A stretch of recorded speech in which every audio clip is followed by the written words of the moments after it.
Reservation की नीतियों में बदलाव होना क्यों जरूरी है? आज यह मेरे सारे दलित और ओबीसी भाइयों को जानना बहुत जरूरी है। यह सवर्ण समाज जो रिजर्वेशन रिफॉर्म के लिए सड़कों पर उतरा हुआ है, यह तुम्हारा दुश्मन नहीं है।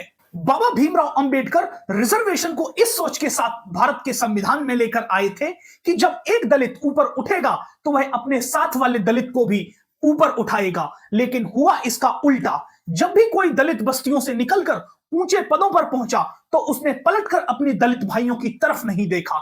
यानी दलित समाज में भी दो धड़े हो गए। एक वो जो आर्थिक, सामाजिक, राजनीतिक और शैक्षणिक रूप से संपन्न है, और दूसरा वह मेरे गांव का दलित भाई जो वास्तव में दलित है, जिसे सबसे ज्यादा आरक्षण की जरूरत है।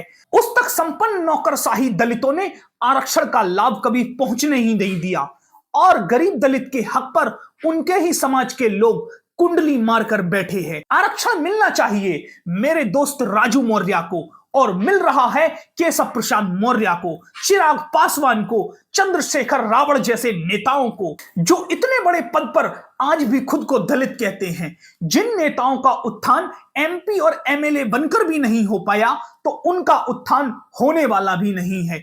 इनके दादा भी पिछड़े थे, यह भी पिछड़े हैं, और इनकी औलादें भी सदियों तक पिछड़े रहने वाली हैं, क्योंकि आरक्षण एक मानसिक बीमारी है इन नेताओं के लिए, जिसे ये छोड़ना ही नहीं चाहते।